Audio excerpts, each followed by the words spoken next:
ألا بذكر الله تطمئن القلوب۔ حضرت عمر فاروق رضی اللہ تعالی امیر المومنین ہیں۔ ایک جگہ سے مال غنیمت آیا، سارے مدینے پر تقسیم ہوا، یمن کی چادریں تھی، سب کو دے دی گئی۔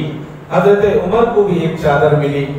جمعہ کا دن آیا، حضرت عمر فاروق جمعہ پڑھانے کے لیے منبر پر کھڑے ہوتے ہیں تو دو چادریں ہیں، ایک چادر کو اوڑھ رکھا ہے، ایک چادر کی تہمت لنگی باندھ رکھی ہے۔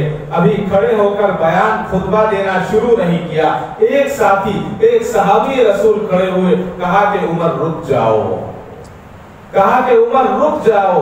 عمر رک گئے، پوچھا کہ کیا بات ہے؟ کہ میں یہ پوچھنا چاہتا ہوں، سارے مدینے والے کو ایک ایک برشیٹ ملی، ایک ایک چادر ملی، آپ دو چادریں کیسے پہنے ہوئے ہیں؟ میں آپ سے معلوم کرنا چاہتا ہوں، ان چادروں کا حساب تو اس کے بعد خطبہ دینا۔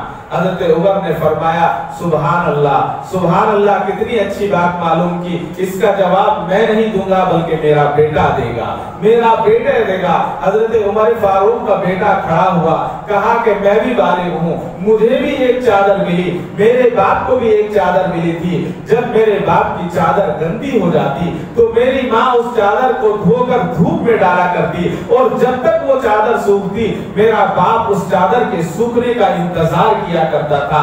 آج جمعے کا دن تھا، مجھے بھی ایک چادر ملی تھی، میں نے یہ چادر اپنے باپ کو دے دی کہ آپ یہ چادر پہن کے چلے جائیں اور آپ اس سے نماز جمعہ پڑھائیں۔